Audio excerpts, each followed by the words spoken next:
Hi అండి, welcome back to Anu blogs. ఈరోజు నేను చేయబోయే చేపల పులుసు సింప్లీ అండ్ ఈజీ మెథడ్లో ఫస్ట్ టైం చేసే వాళ్ళకు కూడా ఈజీగా చేసే విధంగా ఏ చేపైనా కూడా నేను చేసే మెథడ్లో చేశారంటే టేస్ట్ అనేది చాలా సూపర్గా ఉంటుందండి. ఒకసారి మీరు కూడా ట్రై చేసి చూడండి ఇదే పద్ధతిలో. ఇక్కడ నేను 2 స్పూన్స్ అయితే ధనియాలు, 2 స్పూన్స్ అయితే మెంతులు, 2 స్పూన్స్ జీలకర్ర, అలాగే ఆనియన్స్ కూడా ఆయిల్లో నేనైతే ఇవి ముందుగా కొంచెం ఫ్రై చేసి పెట్టానండి. అలాగే ఇందులో వెల్లుల్లి కూడా వేశాను. ఇక్కడ నేనైతే వెల్లుల్లి రెబ్బలు 10 నుండి 15 వరకు అయితే తీసుకున్నానండి. వాటితోనే టేస్ట్ అనేది బాగుంటుంది అని. ఇక్కడ నేనైతే రవ్వు చేపను తీసుకున్నానండి. ముందుగా చేపలను తీసుకురావడంతోనే వాటిలో కొంచెం సాల్ట్, కొంచెం లెమన్ యాడ్ చేసి కొద్దిసేపు ఉంచాను.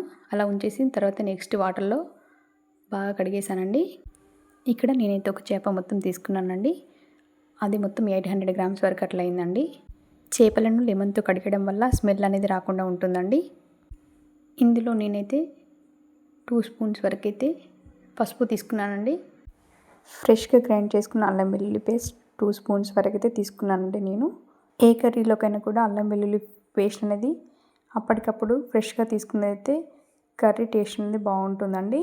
నేనైతే ఇక్కడ 2 గంటల కారపొడిని అయితే తీసుకున్నానండి. కర్రీకి సరిపడా. చేపల పులుసు అనేది పర్ఫెక్ట్గా రావాలి అంటే కారపొడి, అల్లం వెల్లుల్లి పేస్ట్, సాల్ట్, చింతపులుసు అనేవి కరెక్ట్ మెజర్మెంట్లో తీసుకుంటే ఏ చేపతో చేసినా కూడా కర్రీ అనేది పర్ఫెక్ట్గా సెట్ అవుతుందండి. తర్వాత మనం గ్రైండ్ చేసి పెట్టుకున్న పేస్ట్ని కూడా అందులో యాడ్ చేసి మంచిగా బాగా మిక్స్ చేసి పక్కన పెట్టేయాలండి. చేపల పులుసు వండేటప్పుడు మాత్రం ఒక వెడల్పాటి బాండీని తీసుకోవాలండి. అప్పుడే చేపల పులుసు మనం వండేటప్పుడు పీసెస్ అనేవి నీట్గా ఉంటాయండి. ఇక్కడ నేనైతే ఆయిల్ని 2 స్పూన్స్ వరకు అయితే తీసుకున్నానండి. కర్రీకి సరిపడా.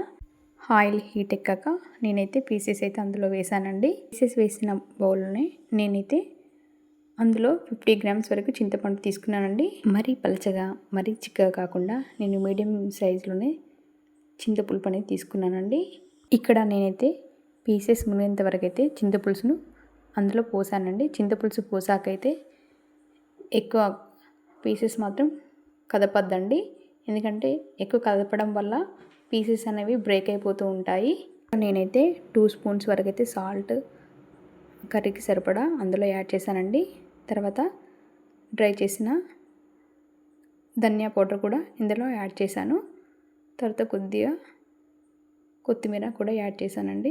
ఇక్కడ చేపల పులుసు అనేది మార్నింగ్ ప్రిపేర్ చేసుకుంటే ఆఫ్టర్నూన్ లంచ్లోకి తినే విధంగా ప్రిపేర్ చేసుకోండి. ఎందుకంటే చేపల పులుసు కొద్దిసేపు ఆగి తినడం వల్ల లేక మరుసటి రోజు తింటే ఇంకా టేస్ట్ అనేది మారుతుందండి. చేపల పులుసు బాగుంటుంది. ఇంకా ఆ రోజు కంటే నెక్స్ట్ డే తినడం వల్ల కర్రీ టేస్ట్ అనేది బాగుంటుందండి. నేను చేసే ఈ చేపల పులుసు మీలో ఎంతమందికి నచ్చిందో ప్లీజ్ కామెంట్ అండి. సింప్లీ అండ్ ఈజీగా కర్రీ అనేది ప్రిపేర్ చేసుకోవచ్చండి. నేను చేసే ఈ చేపల పులుసు పద్ధతి మీకు నచ్చినట్టయితే సబ్స్క్రైబ్ చేయడం మాత్రం మర్చిపోకండి. Please like, share, comment. అలాగే మీకు యూస్ఫుల్ అయ్యే వీడియోస్తో మీ ముందుకు వస్తానని. ఓకే, బాయ్ అండి. నెక్స్ట్ వీడియోలోకి వెళ్దాం. మరిన్ని మంచి వీడియోస్ కోసం మా ఛానల్ని సబ్స్క్రైబ్ చేయడం మర్చిపోకండి.